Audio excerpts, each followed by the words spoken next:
Pues, como sabéis, hace unas semanas estuvimos en Viena y fuimos a un museo. Hay montones de museos en Viena. Hay miles de museos. Si quieres entrar a todos, es mejor que lleves mucho dinero porque además son todos caros. Pero entramos a un museo que seguramente os sonará porque tiene que ver con una emperatriz llamada Isabel, Elizabeth, o más conocida a través del cine como Sisi. Quizá os suene. Se han hecho montones de películas. Al parecer, en vida no era tan famosa entre su pueblo como lo ha sido después, gracias a las películas. La cuestión es que ese museo, que en el fondo tiene que ver con las películas y con que se ha difundido su imagen en todo el mundo, pues en ese museo había muchos objetos que habían pertenecido a esta mujer. Y objetos, yo que sé, zapatos o guantes o los artilugios que utilizaba su dentista cuando tenía que mirarle si tenía alguna caries. Pero había un sitio en el que había un vestido y junto al vestido había un cuadro muy grande y el cuadro mostraba el momento en el que había sido proclamada reina de Hungría. Y entonces allí lo que se daba a entender es que con ese vestido es como el que había sido coronada como reina de Hungría. Y yo me quedaba mirándolo porque dije, esto es una cosa histórica, es algo que tiene su interés, ¿no? Porque yo pensaba, este vestido lo puso esta emperatriz del Imperio Austrohúngaro, reina de Hungría, no sé qué, tantas cosas, hace 150 años o más, ¿no? Y estaba mirando cómo era el tejido, el tamaño, los colores, ese tipo de cosas, ¿no? La cuestión es que al entrar te daban unos aparatos que te ponías unos auriculares y entonces te explicaban las cosas con más detalle en el idioma que tú eligieras, y yo, estando allí, pues después de haber estado un rato mirando el vestido, me puse los auriculares y entonces me dicen que el vestido ese no es el original, sino que es una réplica, porque el original al parecer lo tienen en otro museo, el Museo del Traje, no sé qué, guardado bajo 7 llaves u 8 o más, porque lo consideran un gran tesoro, ¿no? Quizá los de Venezuela o los de Colombia también me entendáis más, ¿no? Porque he visto a Petro, por ejemplo, que cuando lo hicieron presidente sacaron el sable de Bolívar, ¿no? Entonces se puede pensar, bueno, este sable es el que empuñó Bolívar en su mano, ¿no? Es una cosa histórica. Y la cuestión es que ese tipo de cosas que se consideran como un tesoro, lo normal es que se guarden en lugares protegidos, en lugares, pues, que den cierta seguridad de que aquello que tú estás guardando no se va a perder ni se va a destruir. Por ejemplo, el vestido de esta emperatriz se guarda de manera que no le dé la luz, que la gente no se acerque, que no lo roben, que no se deteriore, ¿no? Porque es una cosa que tiene su valor. Y, lógicamente, si tú tienes una cosa que tiene mucho valor, la guardas de una manera que esté protegida. Pero en este párrafo que nosotros hemos leído, en esta parte de la Biblia, pues se presenta una pequeña paradoja, y es por eso por lo que os he dicho lo anterior, porque mientras que los seres humanos hacemos las cosas de una manera, a veces Dios las hace de maneras que para nosotros pueden ser difíciles de entender o contradictorias, ¿no? Porque fijaos que esta parte de la Biblia que hemos leído empieza en el versículo 7 hablando de un tesoro que está guardado en un vaso de barro. Y yo creo que entendemos todos que lo que se está diciendo es que hay algo que tiene mucho valor y sin embargo está guardado en una cosa que tiene muy poco valor. Porque esa es la idea cuando se dice vaso de barro, esa es la idea que se trata de transmitir. El vaso de barro era un vaso común que se fabricaba con un elemento común, con barro, que al final es tierra empapada con agua, y es algo que seguramente no tenía un gran valor y probablemente se podían comprar y vender en cualquier sitio. Y además son elementos, digamos, perecederos, frágiles, se pueden romper, ¿no? Y sin embargo, lo que dice es que en esa cosa perecedera Dios guarda un tesoro que como tal pues tiene un valor muy superior al objeto que lo contiene, ¿no? Un valor incalculable. Creo que también todos entendéis que cuando aquí se dice vasos de barro se está refiriendo a nosotros, a los creyentes. Nosotros los creyentes somos ese vaso de barro. ¿Y por qué nos define así Pablo como vasos de barro? Porque Pablo trata de darnos a entender que nosotros somos como ese vaso común, hecho con algo que es frecuente en la naturaleza, y que además es perecedero y que también se puede romper y que se puede dañar, etcétera, etcétera. Está tratando Pablo de mostrar la debilidad del ser humano. Y yo creo que por muy fuertes que todos nos sintamos, la realidad es que es cierto que todos somos débiles y somos frágiles. Desde un punto de vista espiritual somos muy frágiles porque estamos sometidos al pecado, que influye en nosotros de manera constante y nos inclina al mal. Pero desde un punto de vista físico somos personas que nos vamos deteriorando, y más abajo veis que dice que el hombre exterior se va desgastando, y esto es algo que le pasa a todo el mundo. Por muy fuerte que seas con 20 o con 25 años, cuando tengas 75 habrás perdido toda esa fortaleza que tienes. Y mucha gente llega a esa edad pues mal, después de haber sufrido muchas enfermedades, accidentes, quién sabe qué cosas. Pero además, desde un punto de vista emocional, nosotros también somos frágiles y somos débiles, porque sentimos miedo, temor, simplemente el calor a veces ya nos irrita o nos enoja o nos pone de un estado anímico malo. A veces tenemos prejuicios o concebimos ideas que influyen en nuestra conducta. En cualquier caso, lo miremos como lo miremos, somos personas débiles y frágiles, y por eso Pablo nos compara con un vaso de barro, que era un elemento común en las casas de su tiempo. Y la paradoja se da al ver que en este elemento frágil y débil, Dios deposita un tesoro. Y ese tesoro es, en definitiva, el Evangelio. Cuando el Señor hace eso, ya ha pasado un tiempo, o ya lleva tiempo, trabajando con el vaso frágil, con nosotros. No olvidemos que a pesar de que aquí se transmite la idea de que el vaso es algo de poco valor, por eso que tiene poco valor es por lo que murió Cristo. Cristo murió por nosotros, esto lo podemos afirmar, y cuando digo nosotros me refiero a los creyentes. Porque si vamos a los católicos y le preguntamos ¿por qué murió Cristo? Te dirá, Cristo murió por nosotros, y te lo dirán bien. Pero ellos extienden ese por nosotros a todo el mundo. Pero Cristo no ha muerto por aquellos que no se acercan a Él en arrepentimiento y perdón. Sin embargo, Cristo sí ha muerto por aquellos que son salvos. Entonces, si nosotros somos falsos, podemos decir, Cristo murió por nosotros. Y esto cambia un poco las cosas, porque si Cristo, que es Dios, y que bajó del cielo a la tierra y se encarnó en un hombre, caminó entre nosotros y fue a la cruz a morir, no por los delitos que había cometido él, sino por los delitos que he cometido yo. Entonces, yo debo llegar a la conclusión de que aun siendo algo de poco valor, para Dios sí lo tengo en la medida en la que Cristo murió por mí.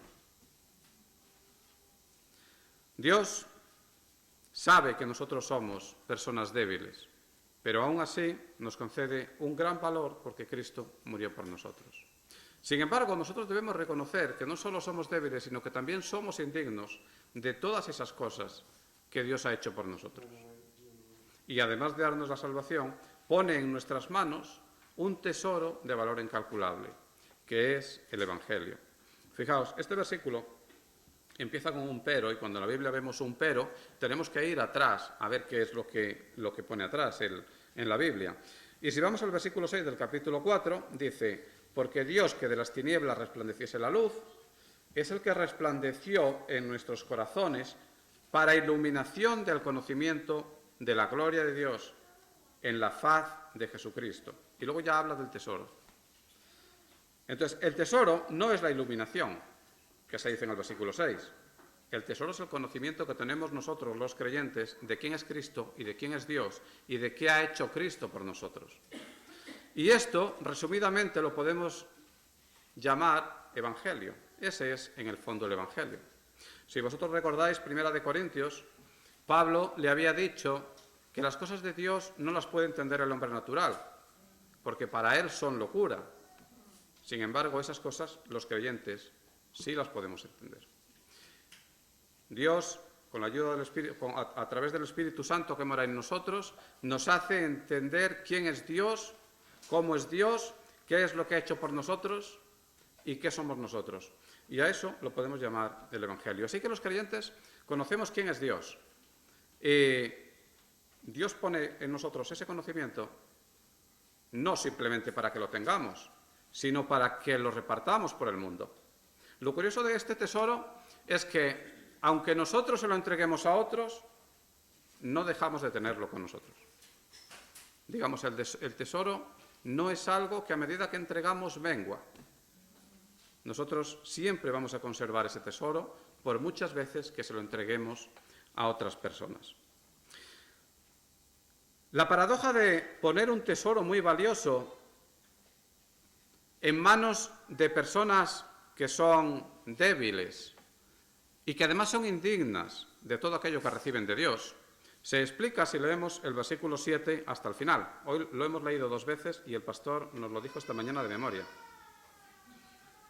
Termina diciendo, para que la excelencia del poder sea de Dios y no de nosotros. ¿Y cómo entendemos esto?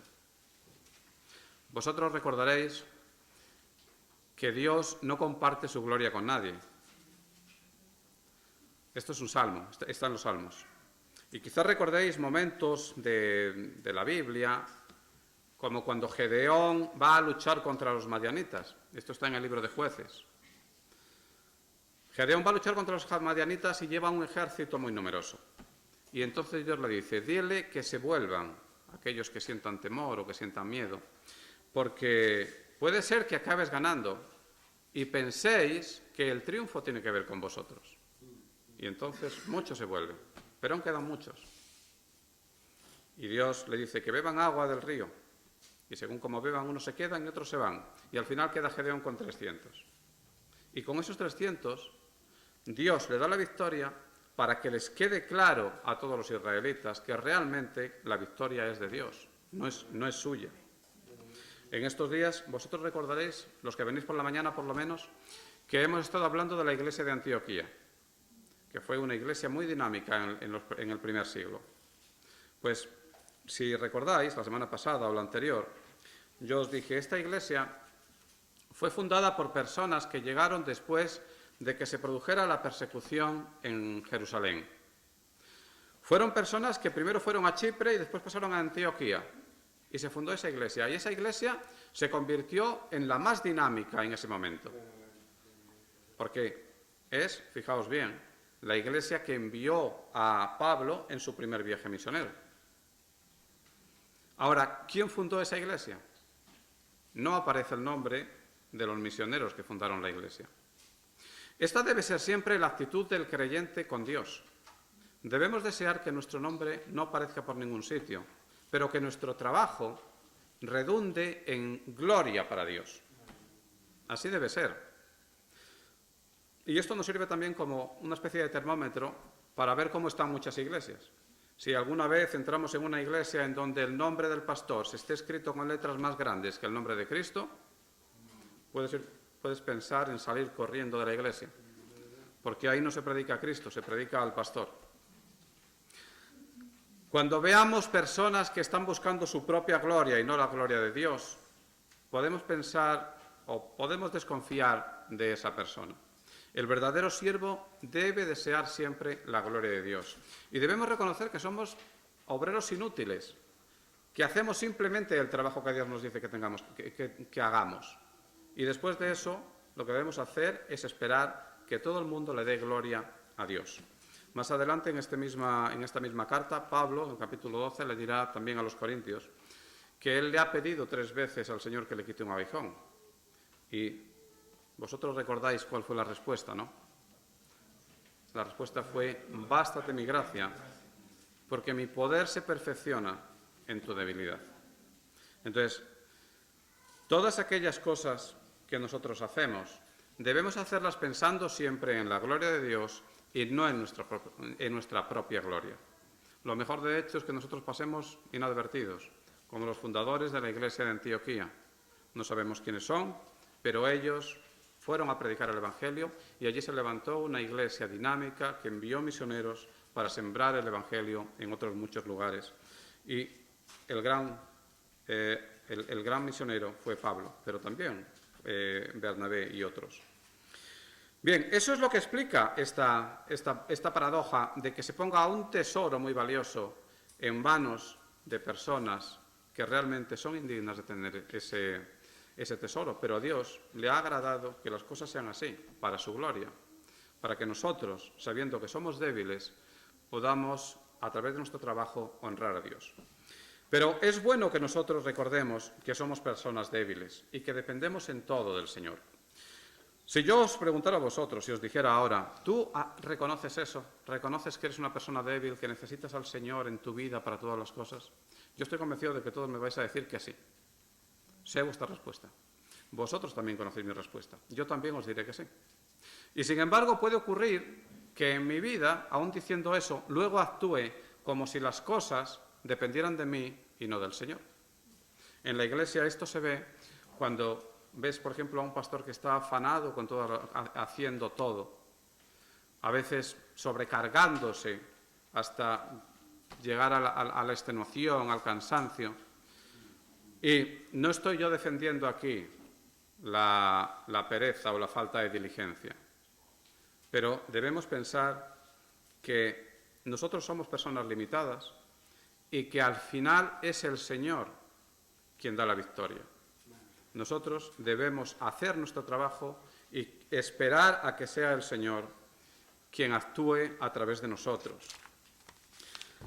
A veces nosotros podemos pensar cosas como, por ejemplo, esta iglesia va mejor que esta otra porque este pastor es más elocuente que este.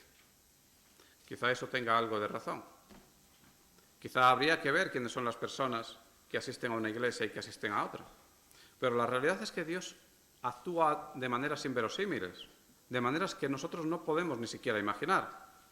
Y no pensemos que el éxito se mira de esas maneras. Dios puede actuar a través de cualquiera, a través de la predicación, digamos, más sosa o más monótona o más sin sentido que podamos imaginar. A veces podemos pensar, esta iglesia tiene más éxito que esta otra, midiendo el éxito en términos de asistencia, por ejemplo. Y decimos, porque este predicador tiene una mayor preparación. Pero tal vez ante Dios la preparación sea menos importante que el carácter del pastor.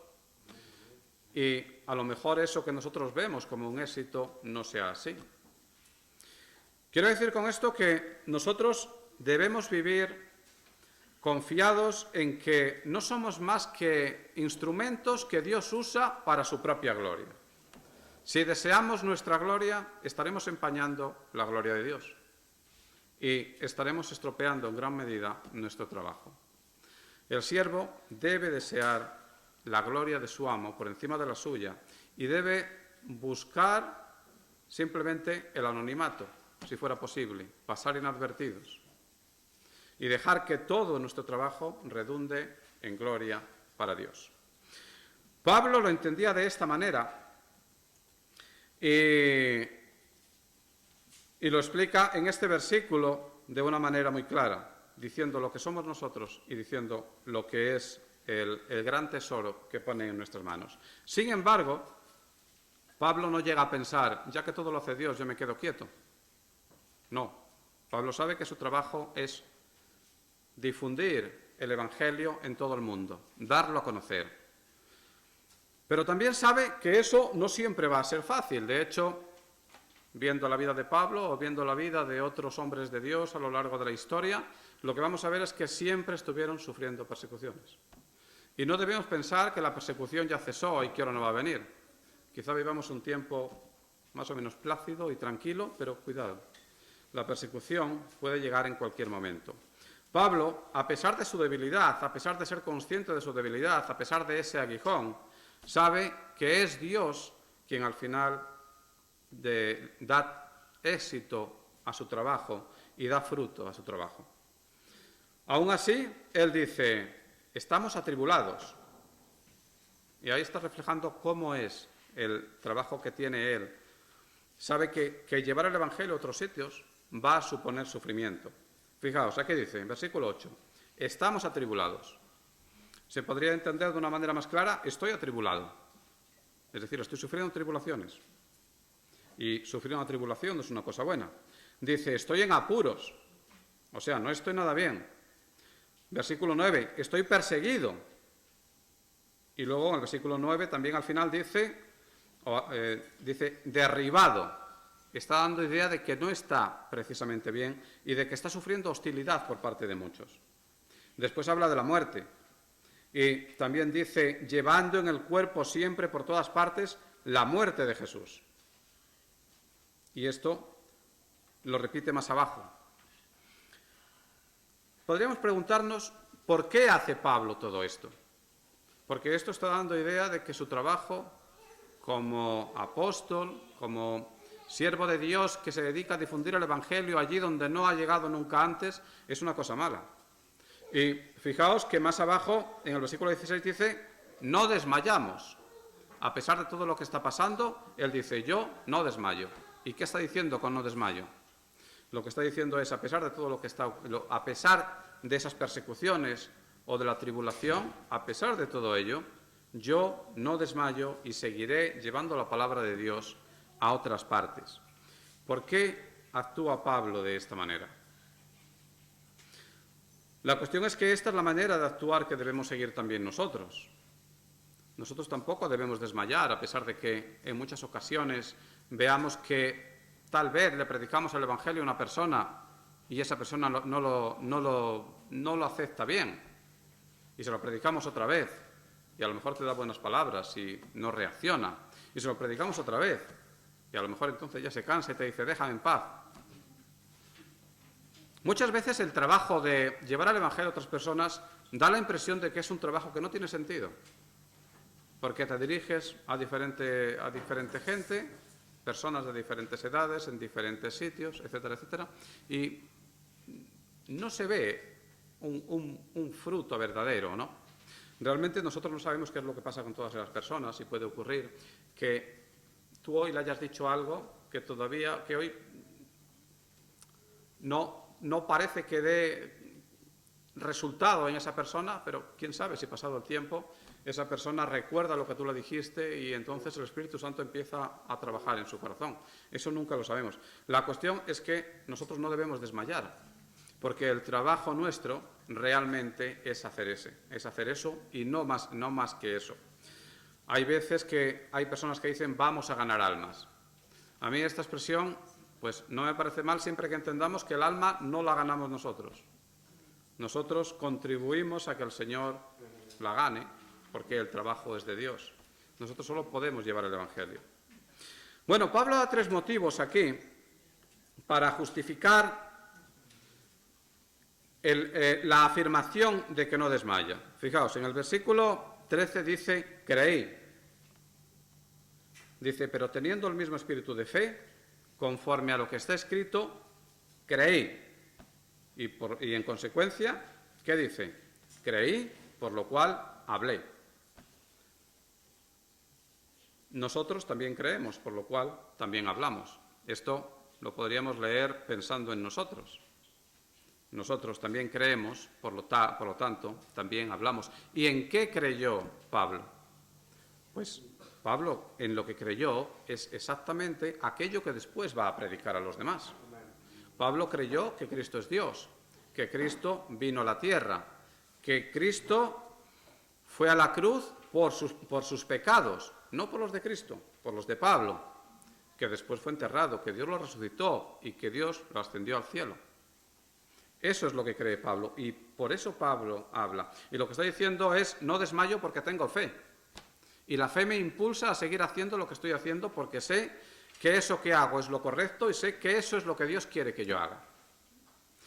Pero da otro motivo. En el versículo 11 ha dicho, porque nosotros que vivimos siempre estamos entregados a muerte, dice, por causa de Jesús, para que también la vida de Jesús se manifieste en nuestra carne mortal. Por causa de Jesús, Pablo también predica el Evangelio, a pesar de que suponga para él, pues, la integridad física, que diríamos hoy. Es decir, supone persecuciones, supone palizas. Hoy por la mañana, los que habéis venido, recordaréis que hemos estado hablando de lo que le pasó a Pablo en Listra. Le dieron una paliza, lo sacaron de la ciudad y lo dejaron pensando que estaba muerto. ¿Os imagináis qué tipo de paliza le tuvieron que dar? Una paliza bastante fuerte. Y sin embargo, Pablo, a pesar de eso, se levantó y no desmayó. Y como vimos esta mañana también, cuando Pablo después volvió a Antioquía y dio cuenta de su viaje, lo que dijo no fue: lo he pasado muy mal, dame mi paga, que voy a comprar olivos y a vivir reposadamente. No le dijo eso. Lo que le dijo fue: Dios ha hecho grandes obras. Porque Pablo se fijaba en las cosas que había hecho Dios y no en lo que le pasaba a él. Bien, Pablo da otro tercer motivo aquí para justificar que no desmaya, es decir, para decir, a pesar de todo lo que me pase, yo seguiré predicando el Evangelio. Y eso está en el versículo 15, cuando dice: todas estas cosas padecemos por amor a vosotros. Y aquí vemos a un Pablo que siente amor hacia aquellas personas a quienes él ha llevado la palabra de Dios, se han convertido, son ahora sus hermanos en la fe y son personas por quienes también murió Cristo. Y a esas personas Pablo las quiere. Y dice: por amor a vosotros padecemos estas cosas. Y podemos entenderlo: por amor a otros que todavía no conocen el Evangelio y a quienes es necesario llevárselo. Vosotros ya lo conocéis. Pero eso que os ha ocurrido a vosotros, quiero que le ocurra a otras personas en otros lugares. Entonces, por amor a vosotros, es decir, a los incrédulos, a aquellos que no habéis oído el Evangelio, pero que lo oiréis si yo os lo llevo, y alcanzaréis la salvación, por amor a vosotros, yo no desmayo. Vemos que Pablo era un hombre que tenía un gran carácter, porque no todo el mundo, y diríamos no todos los creyentes, son capaces de actuar así. Y a veces, ante la persecución, lo que hacemos es que volvemos atrás. Pero Pablo era un hombre tenaz. Da estas justificaciones, pero cuando llega al versículo 18, nos encontramos que dice: no mirando las cosas que se ven, que es, como veis, el título que he puesto a esta predicación. Porque hasta aquí todas las cosas de las que yo os he hablado tienen mucho que ver con las cosas que se ven. Se ve la debilidad humana, somos vasos de barro, se ve el sufrimiento, se ve el dolor, el cansancio, la enfermedad, todas esas cosas que nos pasan en la cabeza, la idea de ya he hecho suficiente, que siga ahora otro. Todo eso tiene que ver con cosas que se ven. Pero Pablo no se comportaba pensando solo en las cosas que se ven. Si hubiera estado atento solo a las cosas que pasaban en su vida, seguramente después del primer viaje misionero se hubiera quedado en Antioquía tranquilamente y acaso hubiera buscado a otro que lo sustituyera en el siguiente viaje. Porque era bastante más cómodo estar en Antioquía que exponerte a los peligros que él narra en casi todas las cartas, peligros de naufragios, caminos, azotes, persecuciones, cárceles. Es bastante más cómodo quedarte en tu casa. Y si tú te fijas solo en las cosas que se ven y en las cosas que tienes al alcance de tu mano, entonces lo que harás será quedarte en casa y vas a rehuir del sufrimiento. No estoy con esto diciendo que todos tengamos que hacer como Pablo y, yo qué sé, ir por el mundo llevando el Evangelio. Lo que quiero decir es que nosotros siempre tenemos un campo misionero al que atender, por decirlo de alguna manera. Ese campo misionero es nuestra casa, nuestros familiares, nuestros vecinos o nuestro trabajo, aquello que está a nuestro alcance.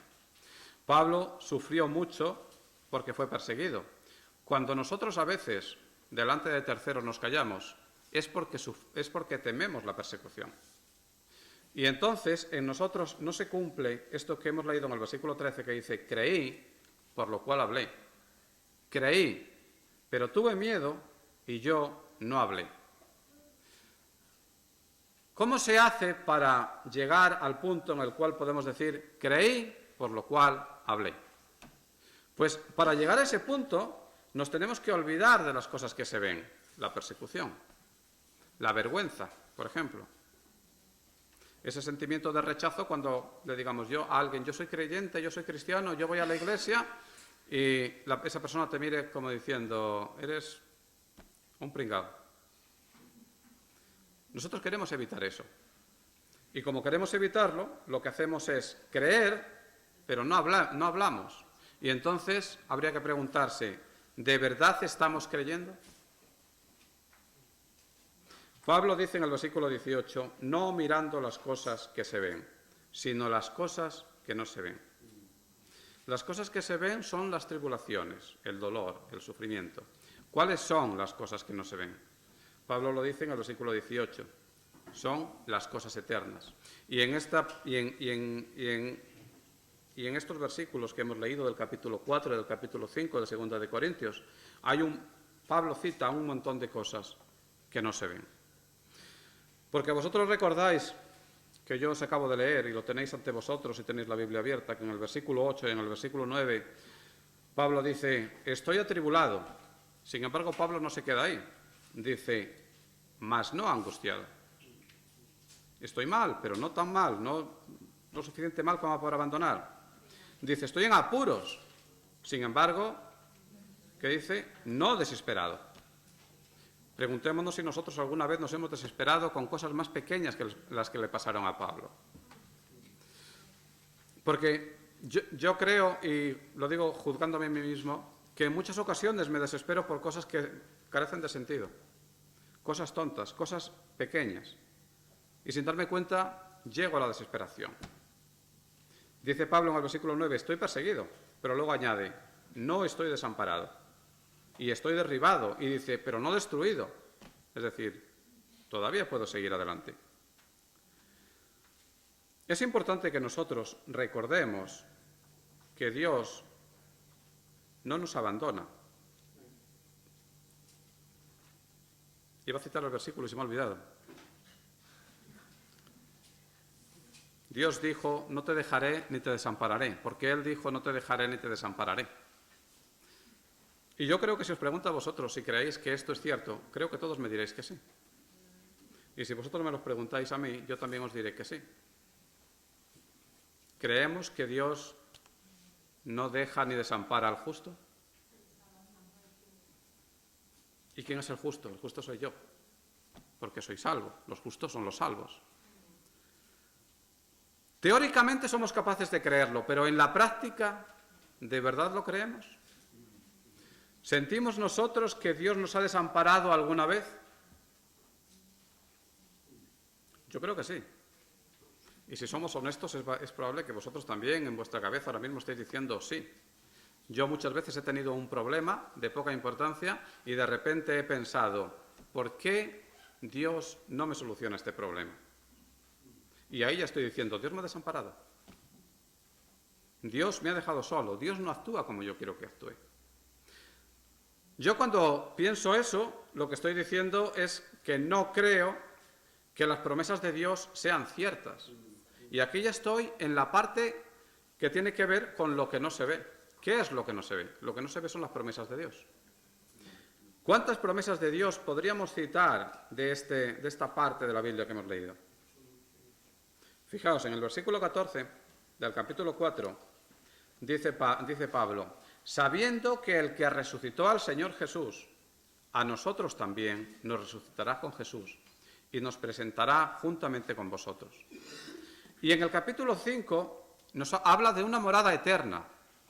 Y dice, Dios me está preparando una morada eterna. Y debemos preguntarnos, ¿creemos esto o no lo creemos?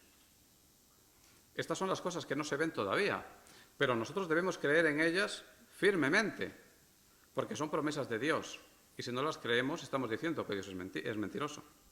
Y Pablo no solo habla de una morada eterna, sino que habla de un cuerpo renovado, un cuerpo nuevo. Y dice,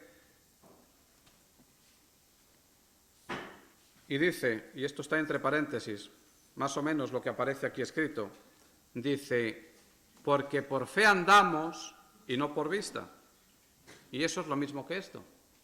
Si ando por fe, quiere decir que yo actúo en mi vida teniendo presente una serie de cosas que yo no puedo ver. Pero ese tipo de cosas que yo no puedo ver son las cosas que determinan mi conducta, mi manera de pensar y mi manera de actuar. No las cosas que se ven. ¿Qué es lo que nosotros vemos? Lo que vemos es que mi vecino tiene más dinero que yo. Lo que veo es que no gano tanto como me gustaría ganar. Lo que veo es que no me gusta mi horario. Lo que veo es que hoy hace mucho calor aquí. Y a ver cuándo termina este pesado, que me tengo que ir. Eso es andar por vista. Fijarnos en las cosas que están a nuestro alrededor y hacer de esas cosas el centro de nuestra vida. Si Pablo hiciera el centro de su vida, hiciera de aquellas cosas que le ocurren al centro de su vida, dejaría de ir después del primero ya no iría a más viajes misioneros.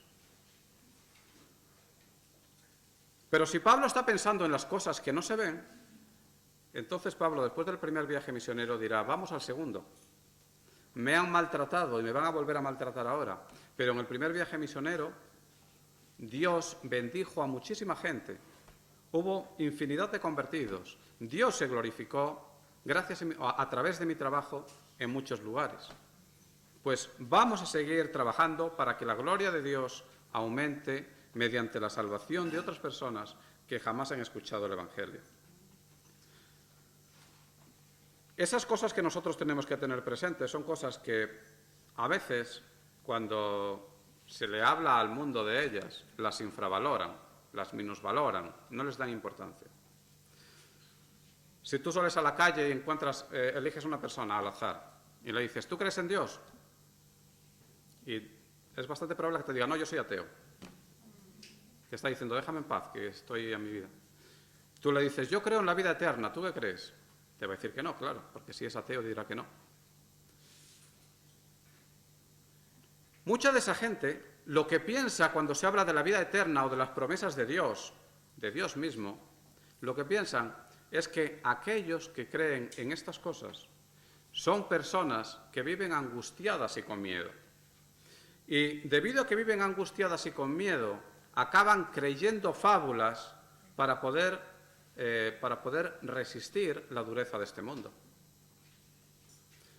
Yo creo que esto es así, porque me he encontrado con personas que me han dicho eso, que los que creen en Dios como quien se droga para buscar una escapatoria a una vida difícil y complicada.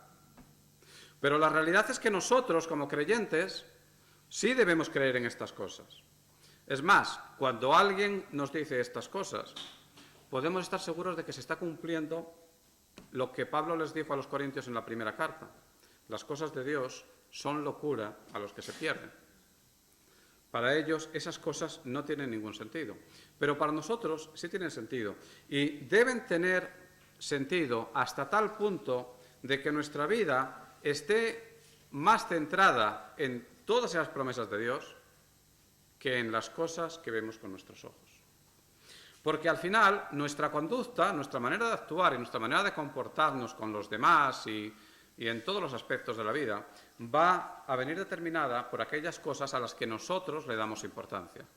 Y si para nosotros lo importante es tener un Ferrari, entonces trabajaremos por el Ferrari y estaremos trabajando por una cosa que se ve. Evidentemente tenemos que trabajar porque tenemos que vivir y necesitamos ingresos, pero cuidado con hacer de las cosas de este mundo cosas que son cosas a las que le damos más importancia de la que tiene. Hoy también hemos visto por la mañana el versículo 17. El versículo 17 del capítulo 4 dice, porque esta leve tribulación momentánea produce en nosotros un cada vez más excelente y eterno peso de gloria. Y cuando leemos esto, eso que se lee como tribulación momentánea, Pablo se está refiriendo a la vida entera del creyente.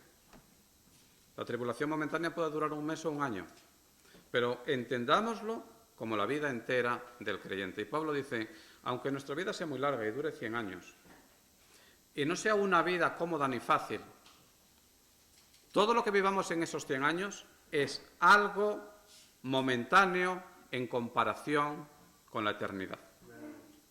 Quizá hoy nos parezca que no, pero es así. Si nosotros queremos andar por fe y no por vista, tenemos que hacer muchas cosas, entre otras tenemos que madurar para que llegue un momento en el que todas estas cosas que hemos visto aquí, las promesas de Dios, sean algo para nosotros tan presente y tan importante en nuestra vida, que sean algo más importante y más presente que las cosas que vemos con los ojos y que nosotros codiciamos, en muchas ocasiones impulsados por nuestra naturaleza pecaminosa.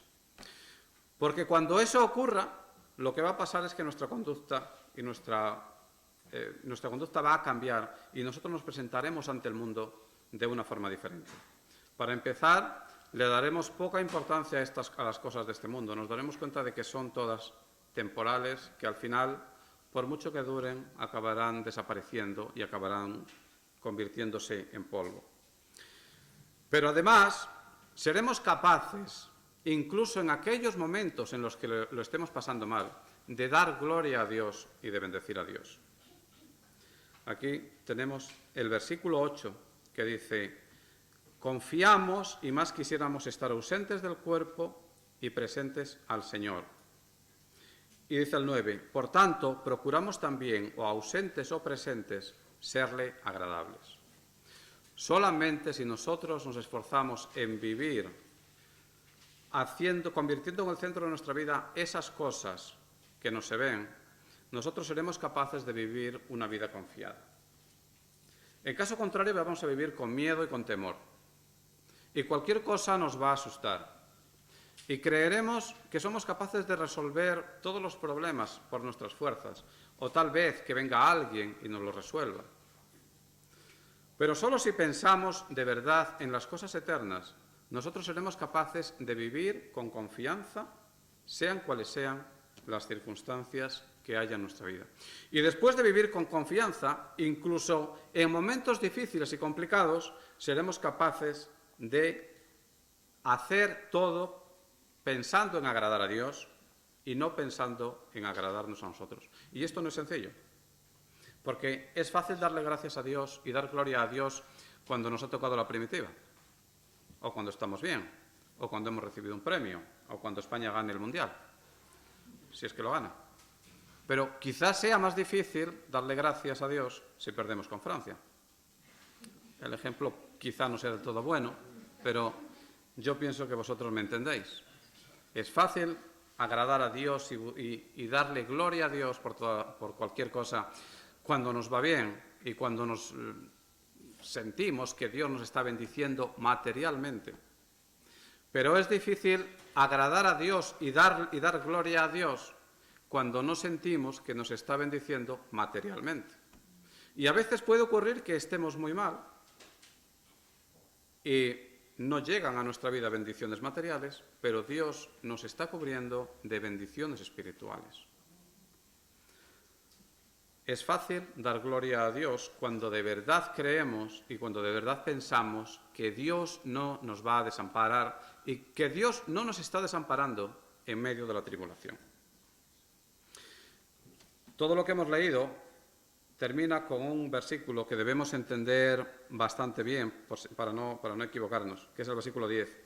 Y dice, porque es necesario que todos nosotros comparezcamos ante el tribunal de Cristo.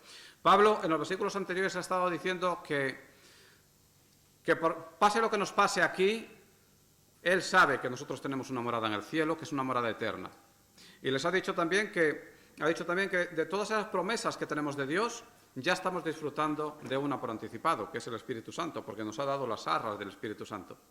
Es decir, el Espíritu Santo que mora en nosotros. Pero después dice, aunque todavía estemos en este mundo, llegará un día en el que tengamos que comparecer ante Dios. Pero el versículo, tal y como está expresado, podría ser interpretado equivocadamente, porque dice, es necesario que todos nosotros comparezcamos ante el tribunal de Cristo para que cada uno reciba según lo que haya hecho mientras estaba en el cuerpo, sea bueno o sea malo. Y este versículo de ninguna manera nos tiene que hacer pensar que la condenación o la salvación dependen de nuestros actos. Es decir, no pensemos que Dios nos va a juzgar por las obras, porque aquí leemos que cada uno reciba según lo que haya hecho mientras estaba en el cuerpo. No, obtenemos la salvación por medio de Jesucristo. No hay más. Para nosotros, los creyentes, nos presentaremos ante este tribunal, pero no para condenación. Este tribunal será un tribunal en el cual se condenará a todos los incrédulos. Ahora, las personas salvas en este tribunal, sobre todo, pienso yo, la mayor parte de las personas salvas, lo que recibirán o lo que sentirán en ese momento será vergüenza cuando se declare ante ellos que no han hecho por Cristo tanto como podían haber hecho en su vida. A veces, por dejadez, y tal vez otras veces por estar fijándonos demasiado en las cosas que se ven y no en las cosas que no se ven. Y con esto yo ya termino simplemente preguntándoos a todos, ¿cómo andamos nosotros? ¿Cómo andas tú? ¿Cómo andas en la vida? ¿Cómo caminas en esta vida? ¿Cómo te conduces en esta vida? ¿Mirando las cosas que se ven o mirando las cosas que no se ven? Esa pregunta es diferente según se le dirija a una persona que es creyente o a una persona que no lo es. Una persona que no lo es necesariamente caminará por este mundo mirando solo las cosas que se ven, porque solo esas cosas, o solo las cosas que se ven, van a ser la gran recompensa de su vida. Pero si aquí hubiera alguien que anda así, yo todo lo que le puedo decir es que se debe acercar en arrepentimiento y fe a los pies de Cristo. Y entonces ya podrá andar mirando las cosas que no se ven. Ahora, si yo me declaro creyente y analizando mi vida veo que en realidad me muevo por las cosas que se ven y no tengo en cuenta, ni aprecio, ni le doy valor a las cosas que no se ven, entonces lo que me recomendaré a mí mismo y se lo recomendaré a cualquiera es que pensemos si eso es lo correcto. Y con esto terminamos por hoy. Señor y Padre Santo, te doy gracias por tu palabra, te doy gracias por las verdades, Señor, que emanan de tu palabra. Y te pido, Señor, que nos ayudes a entenderlas y a convertirlas en parte de nuestra vida. Te ruego, Señor, que nos ayudes a tener más fe cada día. Te pido, Señor, que nos ayudes a acercarnos a tu palabra con fe, con sinceridad y con paciencia también, para poder estudiarla, escudriñarla y hacer que cada vez que nosotros tengamos que tomar una decisión o cada vez que nosotros nos veamos impulsados por nuestros deseos, pensemos, Señor, si estamos haciendo lo correcto o si eso es lo que tú quieres. Te pido, Señor, que nos ayudes y te pido también, Señor, que tú bendigas esta iglesia, la iglesia de Parlas, la iglesia bautista de Parlas, Señor. Te pido que sea una iglesia tal vez poco numerosa, pero firme en la fe.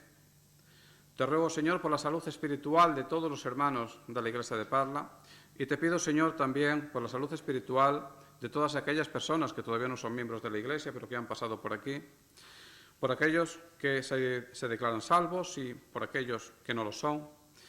Y yo te ruego, Señor, que tú obres en el corazón de cada uno para que se den cuenta de que necesitan la salvación. Gracias, Señor, por tu palabra. Ayúdanos siempre a entenderla bien. Y te pido todo esto, Señor, en el nombre de Cristo, nuestro Salvador. Amén.